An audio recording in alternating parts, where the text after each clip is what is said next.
Every day, I wake up knowing that the more people I try to save, the more enemies I will make. When you can do the things that I can, but you don't, and then the bad things happen, they happen because of you. Whatever life holds in store for me, I will never forget these words. With great power comes great responsibility. This is my gift, my curse. Who am I? I'm Spider-Man.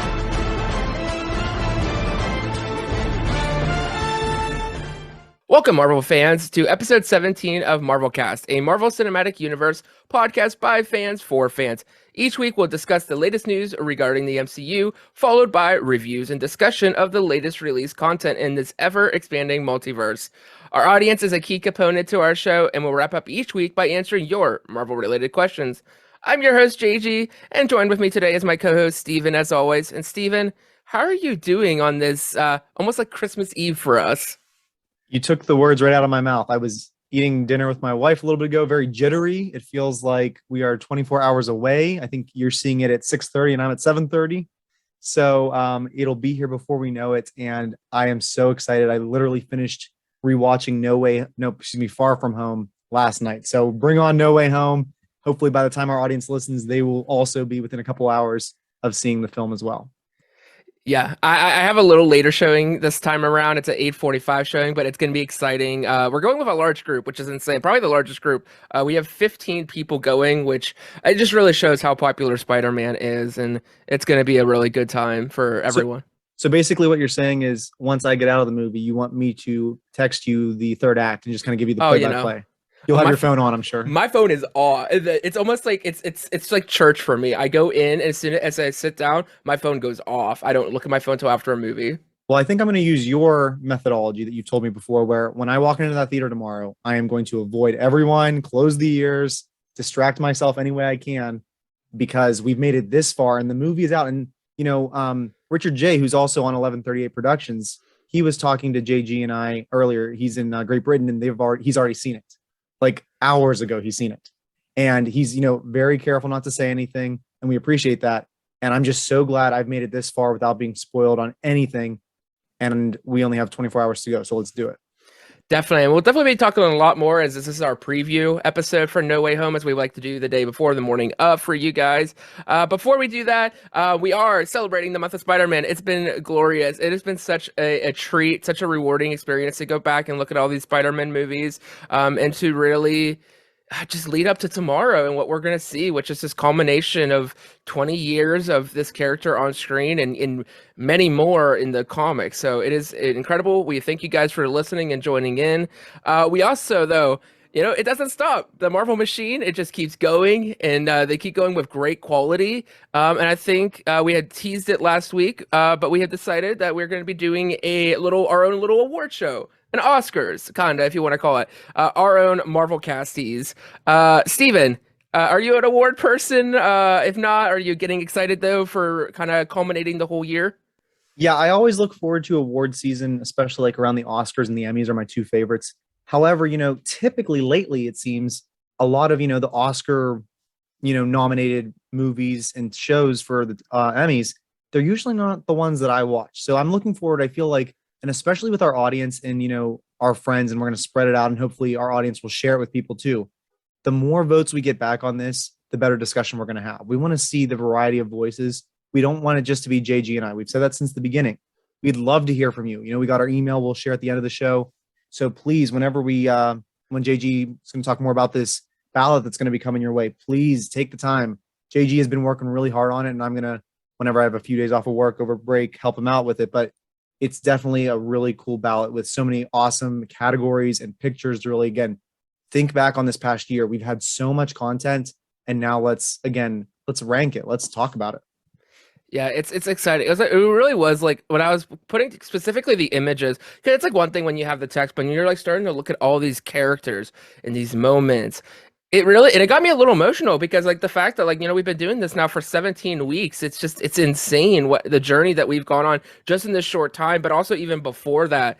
So a little bit about the Marvelcasties. We'll go more detail next week. Next week is when the ballot will open where you can vote. It will just be a Google Doc. We are not collecting any of your personal information, just solely your responses. We will each personally choose our own answers, as that is to just provide, unique conversation. Steven and I do agree in many ways, but in other ways we don't. So it's going to be a really good, healthy discussion.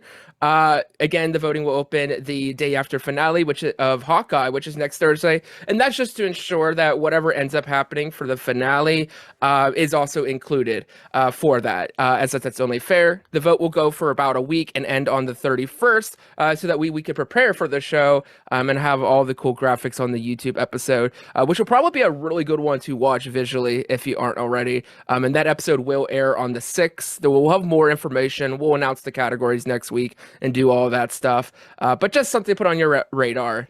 I need to rent a tux. Right? I was thinking that. I was like, maybe that'd be our first video, like our actual on camera. You know what? That actually would be a good one. Let's get ready for that. That'd be a good idea. A little tease for you guys. We just came up with that on the spot for y'all. So we do normally like to start off the show with a little insight from that huge book, The Story of Marvel Studio. And I do want to keep bringing it up because I just do think that this is such an incredible book. That again, if you need a last minute Christmas idea or whatever holiday you might be celebrating, this would be such a great gift for anyone who's a Marvel fan.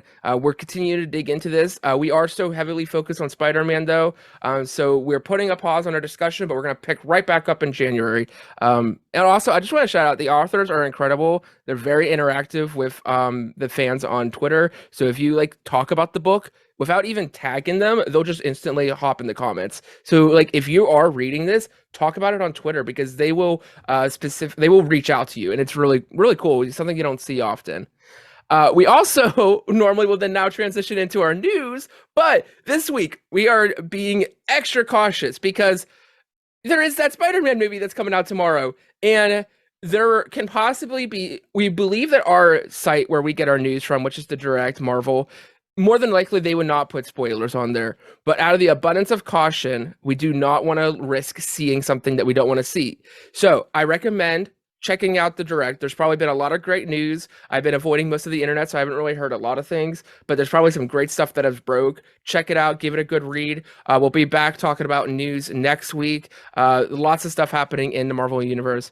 So now we're just going to jump right into a review, and we're going to talk about Hawkeye episode 5. And I don't, there's been lots of puns, but I don't think there's any other way to say it. This was a big episode. Steven? Yeah, we've heard rumors in the past couple of weeks that episode 5 is the one that's going to, quote, break the internet. And while I don't know if it broke the internet, because like you, I've been trying to limit my internet usage to avoid spoilers, I definitely feel like this is going to be one that really is going to be talked about. And I really feel like, it really was, the way it was designed with such an powerful opening that you had the best description of. I'm going to let you do that one. And then also the perfect last shot and very end of the episode leading into that song. Perfect. I feel like everything in between also, it set the stage for next week's finale. There's still so much, and I really hope the next week is closer to an hour to wrap things up, and also however it's going to wrap up, for this 6 episode. Again, I call them movies because that's what they really are. You could lead right into the next part. JG, why don't we just start with the beginning, because the way you described it was perfect. How did I describe it now? Was this in text message? I don't remember now. Didn't you say that it was kind of like it was like instead of having post credits yeah. Now I remember. Yeah, because it was like the fact that we got like a pre-credit scene. So usually we get like that post-credit scene at the end of Marvel. They're infamous. But this felt like a pre-credit because before we see the Marvel and the red, the logo and everything, and before we even see the previously on, we get that incredible scene, that opening scene from 2018 with Yelena, and we get to see what happens right before she gets blipped, and then as she gets blipped, and then it comes back instantly, but then the environment has changed, and so it also changes before her eyes. What? I would have, if I was the editor for Hawkeye, I might have done something differently, because I would have probably just deleted the previously on and just said, you know what, you just need to follow along. If you don't know, sorry, because that threw me off a little bit, and it bothered me. It just annoyed me, I guess, because that's such a powerful opening, like you would get in a Marvel movie. and then it led into that awesome, of course, the Marvel fanfare. And then you do the previously, and I'm like, I just lost the momentum that you just gave me. So I'd almost get rid of that, or worst, if you need to switch it up, then put that opening scene as the post-credit scene to the last episode. I don't know why it felt weird going from an awesome scene to then the previous line. You don't really see that usually. No, that's why I literally said what I said to you, that it literally felt like a pre-credit scene. Like it stands out on its own so much, to the point where it's almost like maybe it was going to be a post-credit scene, and for whatever reason, there was like, we're actually going to start with the episode. And I love to, we heard Natasha kind of from quotes from Black Widow, kind of leading from that. And so it picks up where she's going down to track down the other Black Widows to awaken them after they were kind of under that condition that they were under. And, we kind of assumed that she was dusted, but it was never official. And so seeing that, how powerful it was, because, and when we saw Infinity War, we watched all of our heroes be dusted. And in Endgame, did we see them? We didn't really see them come back. We just saw them through the portals, right? Correct. So besides, I think, Rambo in WandaVision, we saw her come back. But the way that they transitioned it as a one cut from, like, Yelena, literally, for her, it was 5 seconds, like she described it. Yeah. So imagine, like, the psychological toll that's going to take on half of your universe's population, that they literally have no idea where they're at. Like, imagine if that other Black Widow, I don't remember the name, Anna maybe. Imagine if she had moved and now you're in a house with a stranger. Like, Yelena would be freaking out. So the intense therapy that these people are going to need when they come back. And that scene was just done so beautifully to see her get dusted. And every time you see a character get dusted, you feel emotions. You do. Yeah, I had two big observations besides obviously the blip and everything. One, I think it's interesting the fact that, like, the room when she gets back, it is the way that she originally was there, but then it transitions to how it currently is. And I think, like, also because you can look at the way that Monica was. Well, she's in a hospital. They probably didn't renovate they didn't do anything. It's the same thing. It's pretty sterile, same. But in this case, it's a house and it got upgraded. So I think just like that tiny, just little detail is so interesting. And so, like, there's people out there who are asking those questions. And then the other thing, I think what broke my heart was realizing that for all that time, Natasha was, like, by herself. And, she obviously had the connection with some of the others, but, like, for the most part, physically, she was, like, by herself. And then she comes back, her sister, and she's gone, and now she's alone. So, like, they literally did not have each other, and it's just so heartbreaking. And that's all they want is each other. Now that they've, like, reconciled, as we've seen in Black Widow, they're still torn apart because of this. I am so glad that Florence Pugh has joined the MCU, because she was hilarious and awesome in Black Widow, and in last week she didn't say a word. We just got to see her kick butt. This episode, the scenes with her, with her monologues, with her comedy, with her action, this is quickly becoming, again, one of my favorite characters that I might have to give some votes to on that Marvelcast. So we'll have to kind of see how that goes. But really, that whole scene with her in Kate's apartment was just so well done. Like, you feel the humor, but also there's so much tension. There's so much, she is there on a mission. Like, she segues so quickly from, oh, I want to be a tourist. I've never been to New York City. And did you hear when they mentioned the new and improved Statue of Liberty? That's our reference to Spider-Man, 100%. And I know, not really a big spoiler, but when they'd already released the first minute of No Way Home, that when Peter and MJ are swinging, you do see Rogers the Musical there. Yep. So keep your eyes out. I'm hoping for some more Easter eggs, because we're in the same city, maybe around the same time, depending on how they swing it. But yeah, I thought, like, what were your thoughts on that discussion at the kitchen table there with the mac and cheese? And the picture you sent me today was hilarious that Florence Pugh had shared. Yeah, if you're not following Florence Pugh on Instagram, you need to do that. That is, like, probably the best Marvel Instagram right now. Like, oh my gosh, she is hilarious.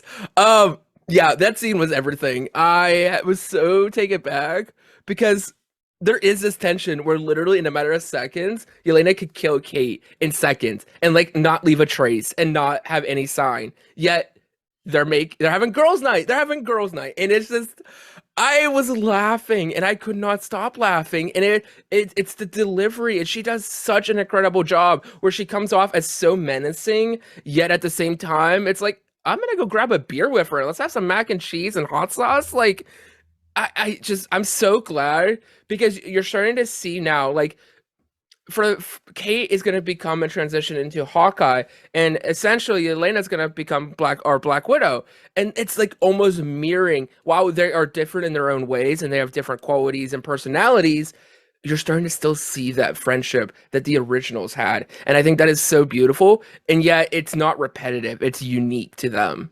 I've got two thoughts that what you just said there.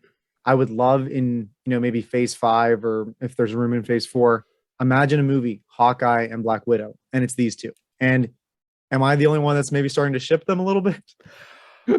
Wow, I never even thought about that. I mean, that's possible. I don't know if Actually, there was any. I don't think it was really hinted at, but just seeing their relationship, whether they're friends, whether they're partners, it doesn't matter. I want to see more of these two together. that would be awesome. Whether it be a duo or more than that, regardless, I do think we are going to see more of them. They have so much chemistry on screen, and from what we can see off screen, the fact that they're literally hype. Last week, they were hyping each other up in their Instagram, and it was just so. There's in Hollywood, it could be very individualistic in careers, but yet when you see these moments of coworkers and actors and actresses rooting for each other and working together, it is just incredible to see. And they're both in their early to mid 20s. So like we're going to see these women for years to come in Marvel and outside of Marvel. They're both doing great things. So I hope we see more of them. This was one of the first episodes where Kate and Clint weren't together really a whole lot. We got to see more of Clint doing his own thing, Kate doing her own thing. But really Clint is really, he got back in the Ronin costume, present day. He's going after just to try to, again, he didn't want to kill he didn't want to kill Echo, but he wanted to let that message for Maya so that she can start to put the pieces of the puzzle together. And we as the audience were kind of clicking just as she was. Did you like his solo mission this week? Yeah, that's beautiful. It almost gave me a little bit of a little homage, a little hint of some Daredevil, and it's I don't think that is unintentional.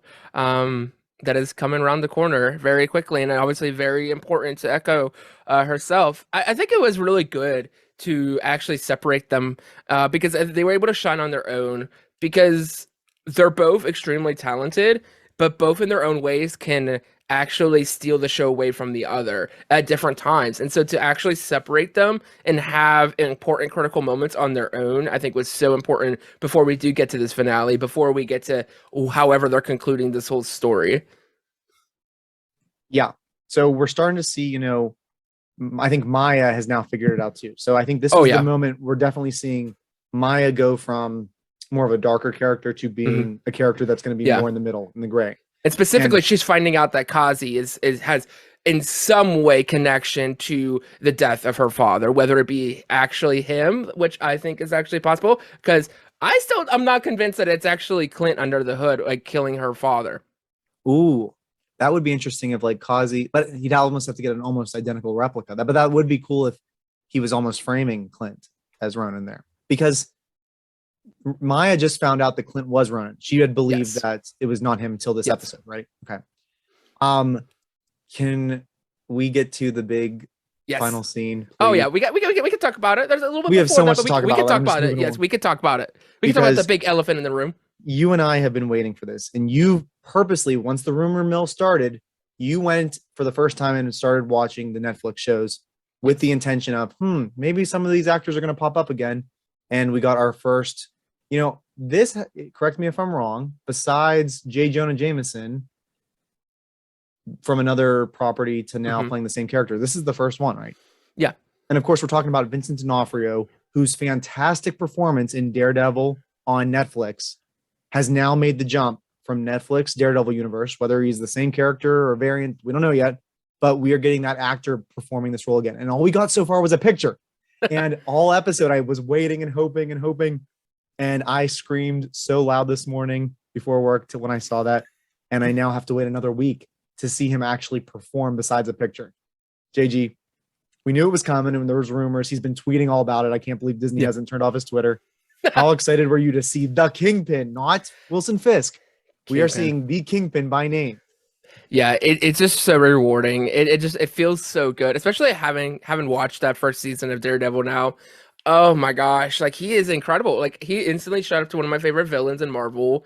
His delivery, his just looming presence is just oh my gosh, I'm so excited to see what he brings. I personally feel that it's not the same. I just think for Marvel and for their continuity, yes, we have the multiverse. I think they're gonna want to just move that story forward and not have to have anything from the past. They might draw maybe some inspiration, but I think we're gonna start with like a clean slate, for like a better terms, and move forward with that character. Yeah, I agree with you. I feel like it's one of those like soft reboots, kind of like Incredible Hulk was to Hulk, where Mm, you could fit the Hulk loosely in there, even though it's not canon. But if you wanted to like squint your eyes, you could definitely see some elements from there. I wonder, like, if whenever we get Daredevil back, like we talked about last week, if these two have met before, or if they're going to mention that they've had a history, that would make it again a little bit up to date. I will say I was reading an article, I don't remember where I should give credit to, but it basically was asking this question: is he a variant? Is he the same character? And in the comics, Kingpin usually wears his white suit with purple underneath it. And even though the picture was kind of blurry and grainy, it looked more like it, like white and black. And again, not spoiling too much for you, JG, but that's was his iconic costume in Daredevil season 3. yeah. And so I do wonder, if they really wanted to differentiate him, they probably should have gone with the purple, unless they're building up to that next week, which I'm hopeful because that's such a cool look. And they did say in the article he does have his cane in this Hawkeye show, which he did not have in Daredevil. Mm, So I agree with you. I think it's going to not even probably be mentioned. yeah. Just like I think if we see other Netflix characters, hopefully soon, I would not mind if they mention, even loosely some background, but there are some things in the Netflix universe that I'd be fine if they left in that universe. I think it's also important to note because I think some people are like, "Oh, all we got was a picture." Like that's kind of lackluster. You have to realize that like Kingpin is he's the ultimate kind of he is the bad guy in this show, but more importantly, he's like an important bad guy, like a street criminal, bad guy that's gonna be moving forward in the MCU. Like this is just the beginning. Like yes, like it would have been epic to just see like the back of him and hear him say like something so menacing. Yeah, but I appreciate them going with this long game and just that confirmation. I think that it was perfect for it because we are going to see him next week without a shadow of doubt. If we don't see him next week, like the fans are going to burn down Marvel Studios. Like there's no way you don't tease that and not show it because we then have to set up because he's going to be so important moving forward with like the Echo storyline and whatever that's going to lead to. And so I hope fans just it's okay. It's okay. It's going to get better. It's going to be good. I do have a question about the ending. Yes. Yelena chases down and sends a text then that says, "Hey, your mom," what's her name again? I'm sorry. Eleanor. Eleanor was the one that sent me. Does Yelena think that, or does Yelena know that? Because it could easily be Fisk, because we know that Clint and seemingly has a history with Fisk, and maybe Fisk found he was back in town. And my next question is, do you think that whether it's Fisk or Eleanor, as we're meant to believe, did they call Valentina and like that scene at the end of Black Widow is taking place right before she comes to New York? I think it goes. My prediction, my thoughts would go like this: that it's Eleanor was the one who directly contacted and got the service of Yelena. Whether maybe she got that info from Kingpin himself or whatever, she's the one who made that contact. She's one who's super aware of the fact that Hawkeye is becoming a problem, that Hawkeye needs to be eliminated.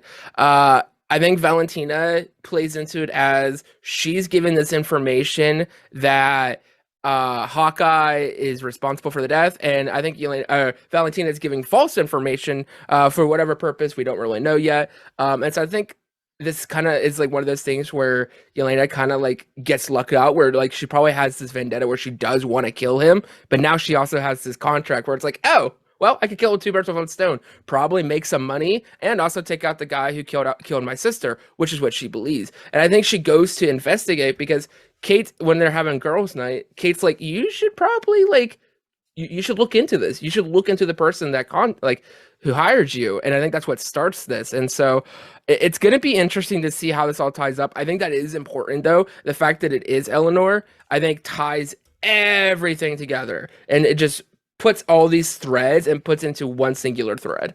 Yeah, I think, ever since the very first episode, we're supposed to question Eleanor and Jack. We're supposed to question that. More Jack, but yeah, I see. More Jack. But I feel like this was finally that answer that I really am starting to get the vibes that Jack is not aware of what Eleanor is really pulling the strings on. And I think she set him up like he suggested, not that he suggested, but he feels like someone set him up. I don't think he realizes it was his own fiance.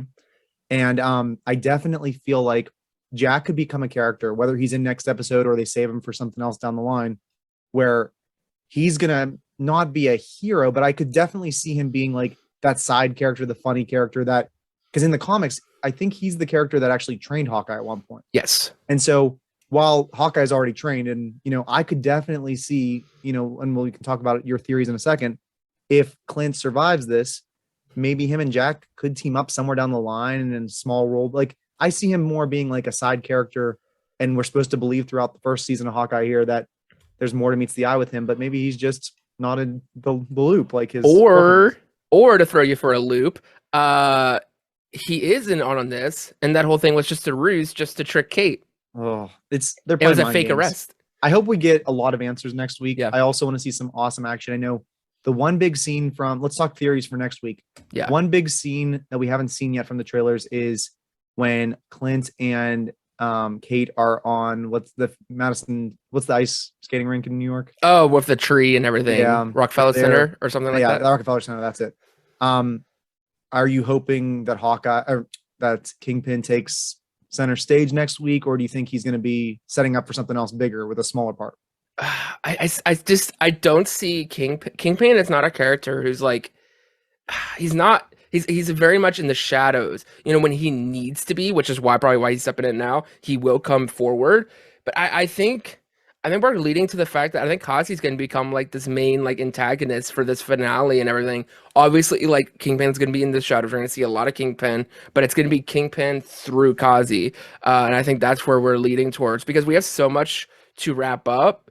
But I think it's the fact is that a lot of this is not going to be resolved, because it's going to be resolved in, you know, Echo. It's going to be resolved in eventually if we get the Daredevil show. It's going to be resolved in whatever the next stuff for Kate and Yelena is. Like, there is a lot of threads. I think the main important factor of this story is, and I told you this earlier, is that it is the official baton passing of Hawkeye, the name of the show, from Clint into Kate. I think that's really, at the end of the day, that's really the only thing that needs resolved. Maybe the watch as well, but besides that, everything else can kind of be left for the future storytelling. There's a couple things here and there, like minor details, but some of the overarching stories, we're gonna be waiting a year or two for those stories to get answers. Yeah, and I feel like that's what makes this franchise so successful, is because it is a literal living comic book. In comic books, you get these characters that jump in and out of different stories. And that's the same thing we're getting here. We've heard rumors that Kate might show up in Ant-Man 3. We've heard, you know, I mean, Echo could act as a spin-off. I mean, it is a spin-off of Hawkeye. So we could definitely get some of these characters. We could see Kingpin. We could see other characters in there as well with that connection. But yeah, I mean, I'm so excited. We got a week to go. But I kind of want to move on to our next two topics too, because we want to keep to an hour today. Definitely. I will just say one final thing. 100%, I still believe Hawkeye is dying. He ain't making it home. That would be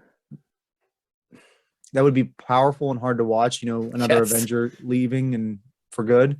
I'm really hoping, I'm going to go the opposite way. I'm really going to say he'll get his happy ending. He'll get to go home to his family. He deserves that. Let him retire. Let him be the mentor that can pop up. I hope I'm right, but I'm scared you're right. So we'll see. I want you to be right, because I don't want mine to be right. But just how they just keep teasing it, and they keep hitting us with it. Like, I don't think he's coming home, at least not walking. And so I hope he does, but it's Marvel. We'll see. All right. Well, that is our discussion for Hawkeye episode 5. We cannot wait to talk about the finale and the show as a whole next week. It will be really exciting. We hope you guys enjoyed it. If you guys are enjoying it too, like Steven said, reach out to us by email. We'll mention it at the end. We want to hear your thoughts about this show, because it is a really awesome show that we've been enjoying. And moving to our kind of like a two-part main topic today, we're going to be talking about Tom Holland's Spider-Man movies, and then also our preview for No Way Home. So, Steven, you know, we got two Spider-Man films for Tom Holland, but he's also appeared in a lot more than that through the Avenger films and Civil War. What are your thoughts been, compared to maybe the other two Spider-Man? What have been your thoughts for these first two movies, specifically the Spider-Man movies? Yeah, that's a good point. We have to keep that in mind too. If we're looking at this as a trilogy, I mean, Tom's already appeared in, let's go, Civil War, Homecoming, Infinity War, Endgame, No Far From Home, and now No Way Home. This is his sixth appearance tomorrow, right? Yep. And the other actors, only had 3 and 2 respectively to play the character. And so when we look at it as a trilogy, I mean, first of all, I can't go on without saying he is my favorite. After rewatching all, however many movies we just saw, 7 films over the 3 different franchises. He's my favorite. The way that he plays Peter Parker, the way that he plays Spider-Man, and what's unique too is, of course, like you mentioned, he's jumping in and out of these other Avenger films. He's jumping in and out of a Captain America film because the other Spider-Man were just so isolated in their own little pocket universe, which is fine. But we've been so spoiled since 2008 with all kinds of crossovers and cameos. And it feels, again, like you would if you picked up a Captain America comic book or if you picked up an Avengers comic book. Spider-Man's going to be there. And then the next week, he's going to be back fighting local crime in New York City. So I really love going back to these 2 films. I laugh. It's emotional. You get to see his character growth, and he wants to. It's interesting, like his character arc, how he wanted to always be the big Avenger, and then at the end of Homecoming, he says, "Nope, I'm good. I want to be the friendly neighborhood Spider-Man," and just his character growth. And I can't wait to see how his trilogy wraps up tomorrow. What are your thoughts on these 2 films, especially? I remember seeing this first film in theaters. Actually, I just distinctively remember this, which I see a lot of movies, and so to have this one stand out for me for some reason. I remember being so shocked by how much I loved it. It's like one of the best coming of age stories that I have seen in a movie.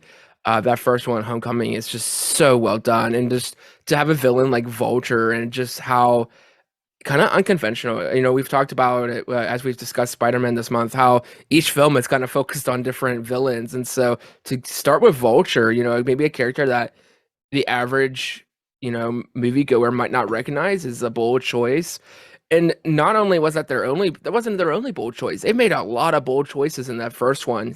Not telling that origin story and skipping ahead of the story, going, changing, some of the friends and such. They took risks and they took chances, but it paid off, and it allowed them to really tell a compelling story. Yeah, it really has. When we look back on this Homecoming trilogy, I hope we look at it as the high school trilogy. I don't know how much high school and his high school friends are going to play into this third movie besides MJ and Ned, but I'm so excited to kind of see his character growth. I think he was a sophomore when we met him in Civil War, and we're going to probably hopefully get his graduation. I would hope. We'll see how that plays out with the time frame, but who knows? And then we get freshman year coming up, the animated show. We're going to get to see so much more of this character, even though this is the end of his trilogy. The way that they use the music, the way that he feels like a teenager living in the 21st century. Whereas, Tobey Maguire and Andrew Garfield, they were much more advanced than what we would see a teenager living like. They were more like models almost, and I hate to say it, he's on his phone. A teenager is going to be texting Happy Hogan if he has his number over and over and over again. One thing I'm curious where you think this could have gone. I saw an interview this week with Marissa Tomei, who plays Aunt May. And they asked her kind of when you signed on to play Aunt May, did they follow kind of the plan they told you? And she actually said things were supposed to be different the way they explained it to her. And again, they might tie in with if they decided they could not do this multiverse type of film. Did you hear who the villain was supposed to be? Yeah, they were going to do Kraven, right? Yeah, Kraven the Hunter, who is getting his own movie in the Sonyverse. But so it would have been a very, very different movie than what we're about to get tomorrow. It would still have been exciting. And maybe that would have given Aunt May more time. I don't know how much of a role Aunt May is going to have, but it sounded like Marissa Tomei, when she signed on for a trilogy, kind of had something else in mind. So I'm curious how they've changed things over time, but I think, more excited with a multiverse film than a Kraven film, just from what I know. Are you in agreement with that? Oh, definitely. I think, it's way more flashier. So, don't get me wrong, a Kraven Hunter movie, it would, and it's Marvel, it would have turned out more than likely, if we look at their past movies, probably would have been great, and we would have been loving it. But this is things you dream of, and things that like you're like they never could do that, and here we are, less than 24 hours away to see what on earth this is. Specifically with Aunt May, I think even they went bold with that too, like going with a significantly younger looking. They even play off of it, and specifically, I think it's the first one about how the other like just strangers are just so attracted to her. So I think that was just a small little slight humor. And I do love that character, and I do want to see. I want to see more. She's a great actress. I don't, from the top of my head, I don't know other things that she's in. But it does seem like, from what I took from that interview, that she's been involved in that character too. And I love that. I love when a character, even if it's someone who might not be like your A or maybe your B, but maybe someone even a little more minor.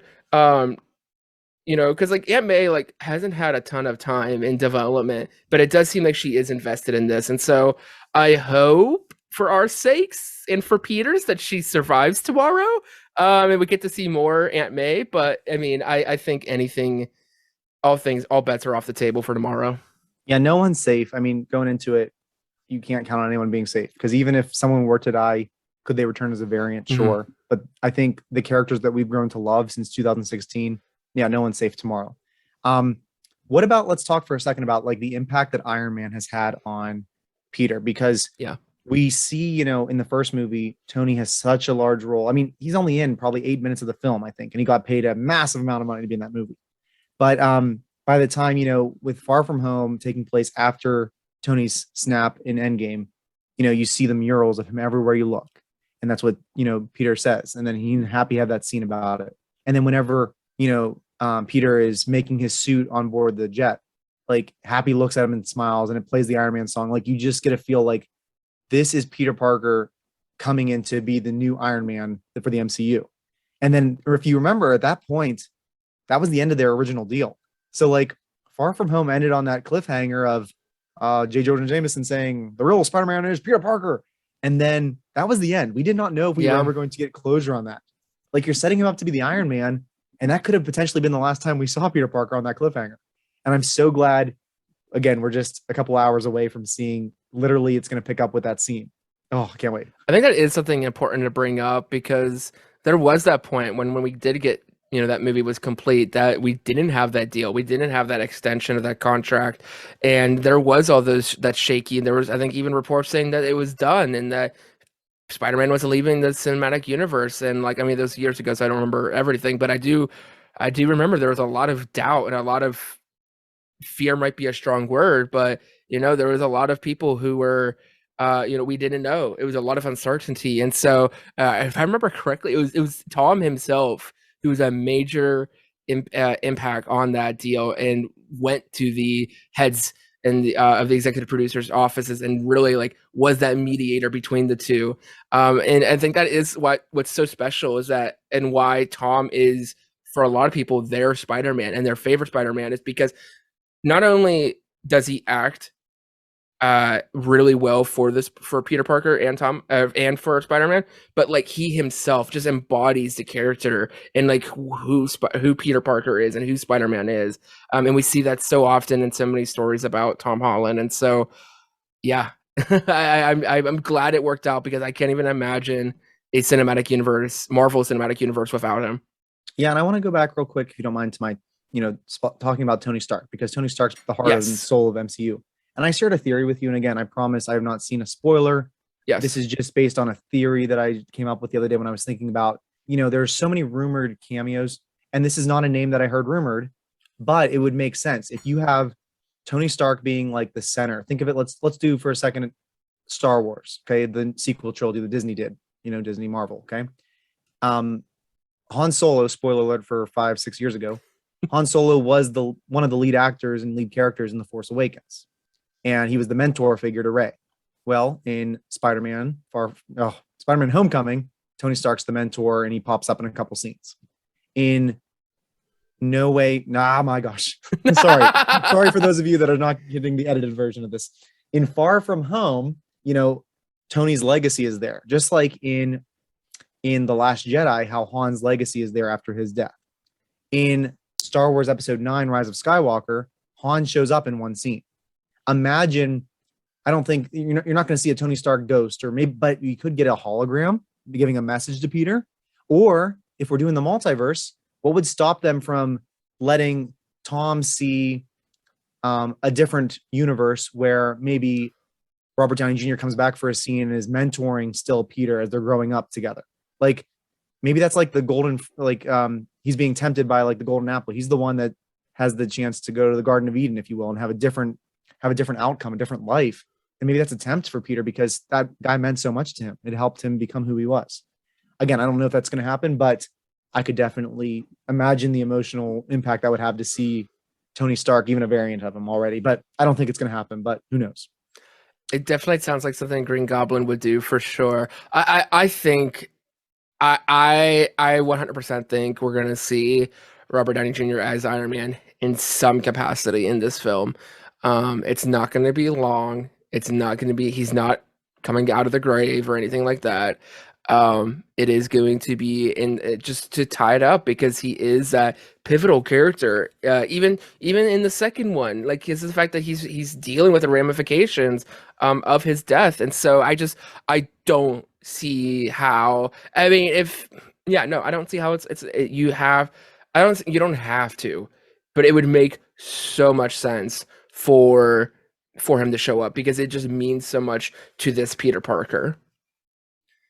Yeah, I mean, we can, whenever you're ready, we can segue into our predictions. I think it's great. Yeah. It's a great time to lead right into that. Starting with that, do you have any crazy thoughts, any crazy predictions, because this is like we were talking before.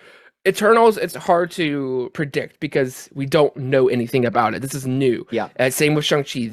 We are coming off of, like you said, 6 films. We have a lot we could predict.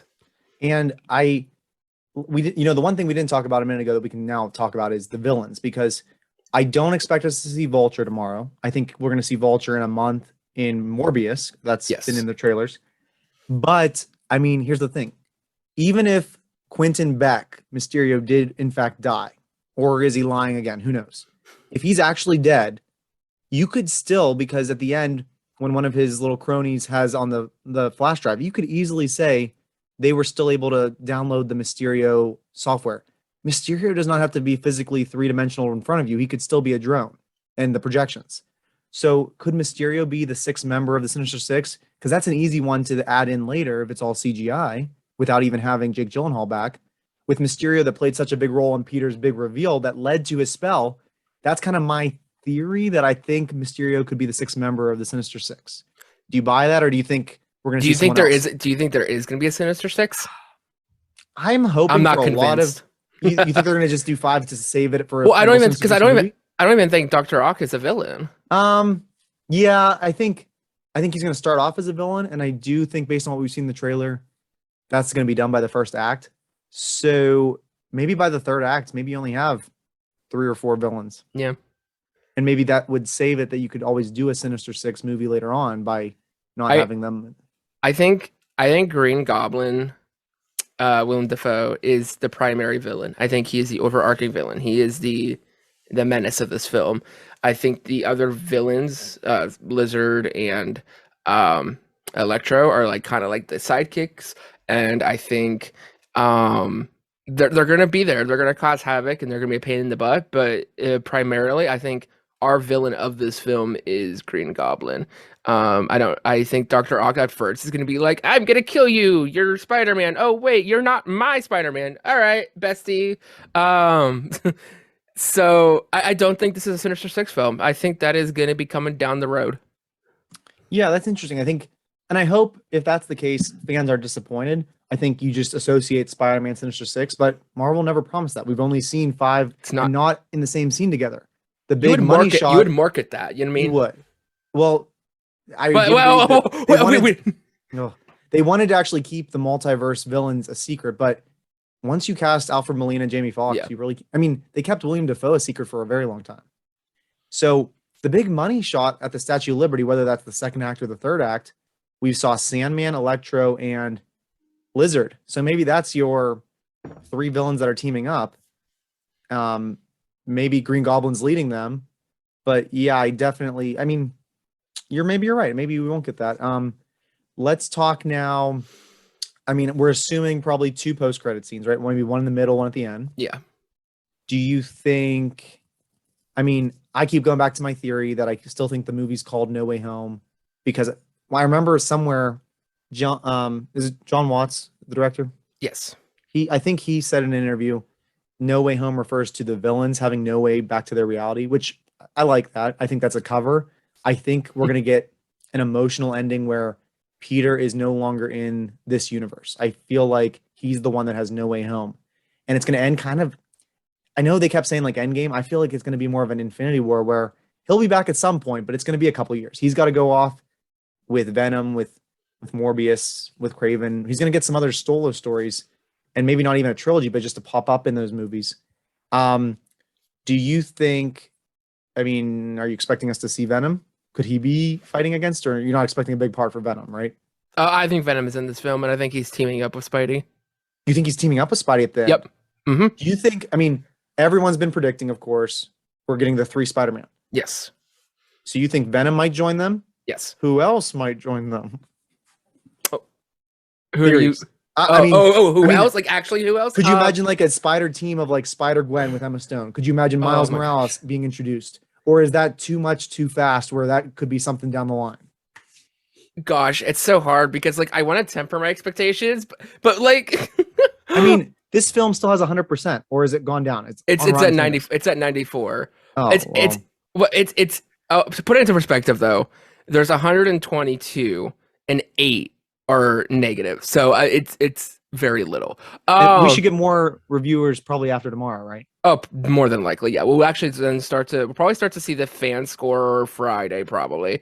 It's hard to say because I want to temper my expectations. However, there is a lot of buzz and a lot of excitement, and a lot of people are liking this. And I think I was listening to John Campea yesterday, and he made a really good point about Rotten Tomato and about specifically this, is that when yesterday it was sitting at 99, when you have 99% of critics who all have different backgrounds, different personalities, different taste in films, and 99% have an approval rating, and at that point I think there were like 2 negative who said they didn't like it, that is how you know you've made a very successful film, because you're able to appease to so many people. And I think that's what's so exciting about this, is that even at whatever the craziest thing we could come up with, Steven, there's probably going to be 5 things that are even crazier and even more exciting than what we could come up with.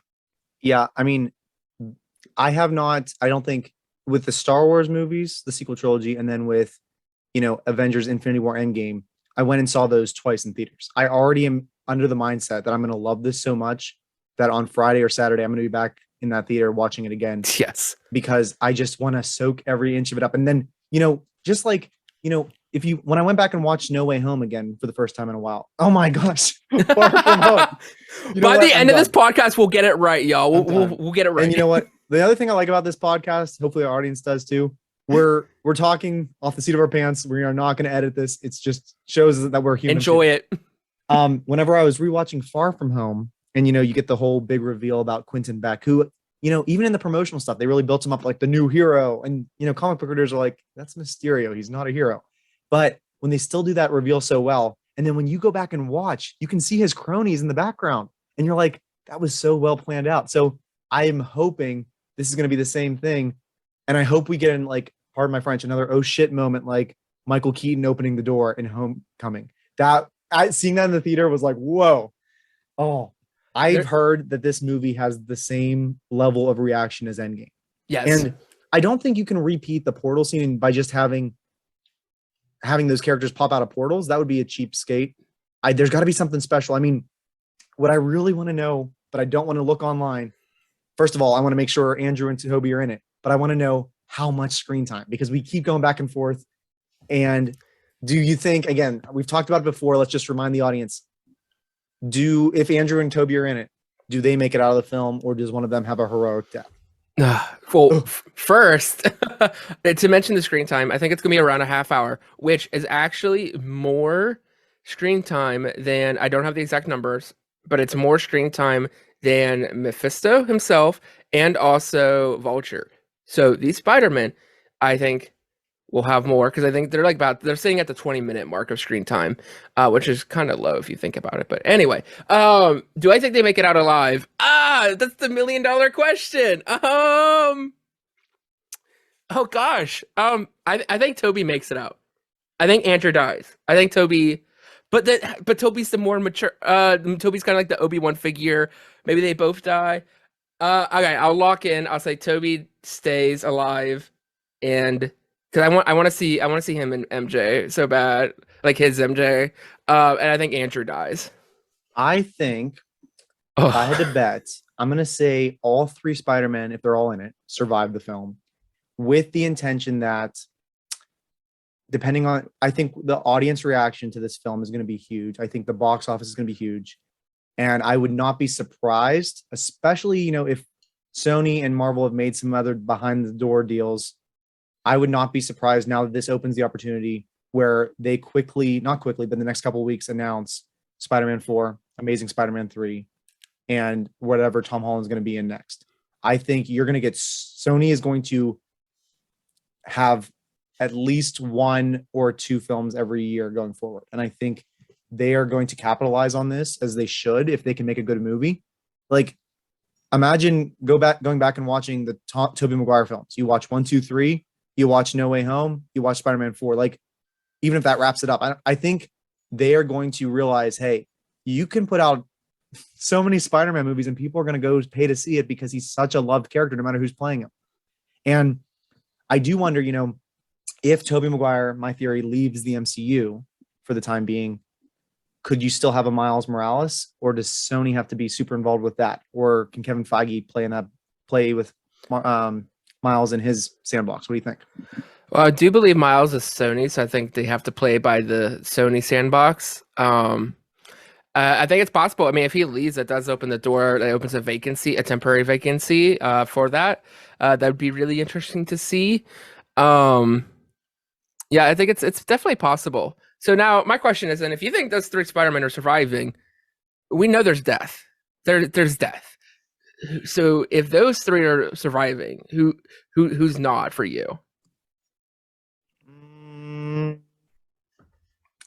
I don't think Ned is going to die. I think they're going to set Ned up. I think in the comics he becomes a hobgoblin at some point. Okay, and that would be tragic. I think you brought it up weeks ago, or I heard it from someone. I think it was you. Mm-hmm. I think this could be a time to kill off Happy, but I don't want Happy to go. I want him to show up in Iron Wars or Ironheart. I mean, can I just say no one dies and just it's a happy-go-lucky movie, please? Oh yeah, that's definitely what we're getting up. Or do you kill some of the villains? Is that tragic enough if you kill off Green Goblin again? I don't think you get an emotional response from that. Maybe if Doc Ock turns good, maybe you get some, but no, I don't think MJ's dying. MJ is dying. I will swear by that. I have been saying this for weeks. I can imagine how it's gonna be. It's gonna be great. It's gonna be towards the 3rd act. It's gonna be very end. Like we're starting to get like towards that uphill. Like, oh yeah, we are doing great. And then Green Goblin is gonna do something evil. It's gonna make us hate him. He's gonna be that true villain that just like almost like Emperor Palpatine, and he's gonna like do something that like kills her, and she's gonna die in Tom's hands. Okay. Not from the trailer. No. She's definitely surviving that. That's a fake out. No. Like in the hands. I will agree with you, even though I don't want you to be right. But here's my condition. Same. My condition is she dies. He's upset. Something happens. Tom Holland sacrifices himself, not his life, but he ends up out of our universe. And either in the very last scene of the film or a post-credit scene, he finds Zendaya playing MJ in another universe. And that way you get the best of both worlds. You get to have the tragic of him losing his MJ, and the next time we see him again, he has to fall in love with her all over again. Oh, and she doesn't know him. And she doesn't know him. She doesn't know he's Spider-Man. So you're almost starting from square one. But if you have Zendaya on contract, who is coming up to be such a fantastic actress, you can kill her, but you better bring her back as a variant and start all over again, because MJ is, associated so closely with Peter Parker and Spider-Man. I would have a hard time seeing Peter Parker's story continue without her, even though I know it could. But Mhm. I oh, I agree with you for the fact that she is such a great actress and she's becoming a very prolific actress. She won that, I think that was that Emmy that she had won yeah. for Euphoria. It is when I look at, I hate to call it business, but it is what it is. It's business. From looking from a business perspective, you don't let that go. From a story perspective, though, and then I think a part two would be then Tom, as a result of that, he goes like bat crazy and like kills Green Goblin. And it's like the darkest we've ever Mhm. seen. Like I think we are gonna start to see this innocence of this Peter Parker be stripped away from him because of everything, and he's fighting to keep that. He wants to graduate high school and he wants to start college and he wants to be with his friends, but everything in this universe is just stripping that away from him. And I think this is going to be so much darker than people realize. Um, And it could set up a darker Peter like that would fit better in the Venom universe. If yeah. Venom also goes back, who knows? I mean, there's so much of what's still going to happen, and I really hope we get some answers. I hope we have some questions, which we will, but I hope we have as many answers as well. Mhm. A character we haven't talked about who is supposedly one of the leads, Dr. Stephen Strange. Like, I keep forgetting he's in the movie. Like, Big part too. and obviously he's going to tie in and with his movie coming is the next movie that comes out right in May. So he's in the trailers. It seems like he's going to have a decent amount of screen time. We've questioned whether that's the real Stephen Strange with some of his actions, but as far as we know, we think it is, I guess. But it's like he's a character that I keep forgetting is in the movie, and I feel like he's going to play a vital role because it's his spell. Like, I feel like Tony was the main returning character in Homecoming, and I feel like Strange is going to have even more screen time. I could be wrong. What do you think? Yeah, I do think it is because it looks like that there's like this almost like a civil war between Strange and Tom, that they disagree very strongly with how to handle these villains, and so I do think he's gonna be a huge part in this, and it's gonna be. I do keep forgetting because there's so much Spider-Man universe that we keep thinking about all the potentials and possibilities. However, this is just as much as it is a Spider-Man movie. It's also an MCU and Marvel movie, so this is gonna also, and then that also then brings in the big question: is like, are we going to see Wanda? Is that out of the realm of possibility? Um, I, I honestly, I'm just going in with such an open mind, so that I am just completely blown away. When we go to sit down tomorrow, at the end, we are catching our breath. We are blown away. We are wiping the tear and snot from our faces because of how emotional this film is, and literally rushing to go buy another ticket to see it again. Yeah, I'm so curious to, oh wait, weren't we supposed to get another trailer today? Or is that tomorrow? Oh, that was supposed to happen today, and it didn't happen. Well, I'm kind of glad because I would have a hard time avoiding not it, but watching I also it. wouldn't want. Yeah, I'm hoping that they don't drop something in the next couple hours, which they still could. They Maybe could. by the time this releases, our audience has already seen the trailer and they know more than we do right now. The 8:30, 9 o'clock. What do you think? Oh, So we mentioned this a little bit, but I think as we wrap this up, what do you think now for post-credit scenes? There's definitely been some rumors going around. There's nothing confirmed. Things have definitely leaked, but I don't think there's any confirmation 100% what we don't know what those are. no. One of the rumors that was pretty popular was the post-credit scene would be a trailer for Yes. Doctor Strange. And would you rather have the trailer or would you rather have a scene? Like, if you think about it, the only movie that I think gave us a trailer was the end of Captain America: First Avenger. We got kind of a teaser for Avengers, whereas typically you get like a scene, like whatever movie it was, and maybe was it the end of Ant-Man that had a scene from Civil War? Would you rather have a scene like that, or would you want a teaser trailer? If that's the case. I think I'm indifferent because it's new content. I guess it does break the tradition, so I guess that scene would be kind of nice. But if the trailer ends up being longer than what they would have shown us, I don't know. Like I'm kind of indifferent to it, to be honest, because it's new content that we're gonna see. It's new content. Can I tell you what I think? What I don't think we're gonna see? Tell me. I don't think they're gonna do anything with Fantastic Four or X-Men because again, this is a Sony film, even though it's part of the MCU. I don't think Marvel is going to show a reveal like that big in a Sony movie, but I could be wrong. I don't think that's gonna happen. It's got to be something that would tie in with Spider-Man. I mean, I hope we get a couple. I would still like to see maybe a quick scene from each of the different universes, but who knows how many we're gonna get? I don't know. I think 100% in some form, whether it's a trailer, a scene, or whatever. I think we are definitely seeing something for Doctor Strange Multiverse of Madness. I think that's a lock. Whether it be like Wanda and Strange meeting or whatever, that's happening. I feel like you could go to Vegas and bet on that. Whether it's a trailer or a scene, I would not bet on that. Real quick, sorry. I know we've talked about this before where, there's still Amy Pascal was saying, Tom's going to have 3 more movies. And we know that Tom Holland still has 1 more MCU film on his contract. Yes. I don't think they're going to use that as quickly as next May with Doctor Strange, right? I don't think so. We haven't heard anything like that. Unless, like, imagine if it's a cameo that wouldn't count as one of his obligations, because I feel like you're going to save that for a couple years down the line when you can really bank money on it. And remember, Doctor Strange was supposed to come out before Spider-Man. So they've had to rework both scripts. I just don't think they would use it that quickly. Yeah, I don't think so either. The second credit scene now it's trickier because I do kind of lean towards the way that I do think it's going to be probably more Sony. However, I do think it's very much possible because of the fact that this is Spider-Man. This isn't like your Venom. This isn't your Craven. Like he's Spider-Man. He's directly in the MCU. So I think definitely you could tease something there. Yeah, I have no clue what to expect for that second scene. I'm so focused on the fact that 100% we're seeing something for Doctor Strange, just because it just makes so much sense.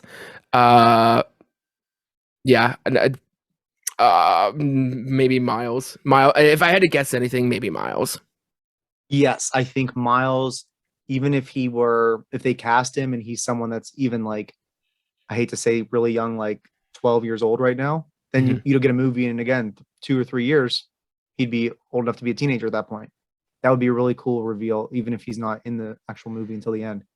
The real question is, how are we supposed to sleep tonight? It's Christmas Eve again. Well, lucky for us, we have another show that we love, which is Survivor, which will take 3 hours of our time. But besides that, I honestly don't even know. Who's winning in our fantasy league right now? Go away. Because your Facebook cheated me. I was winning, but maybe I got Eleanor to hack into your computer and steal your votes for that episode. Well, I will catch you in spring for the next season of Survivor.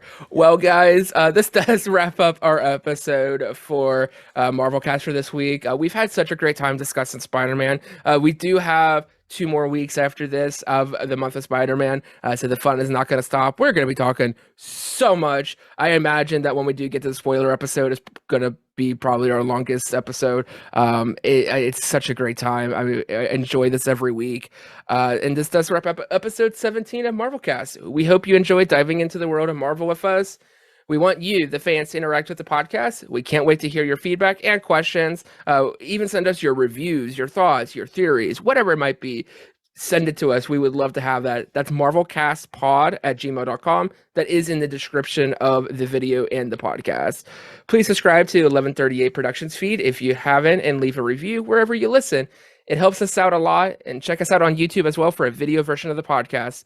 For myself and Steve, have a marvelous week, and remember, I could do this all day.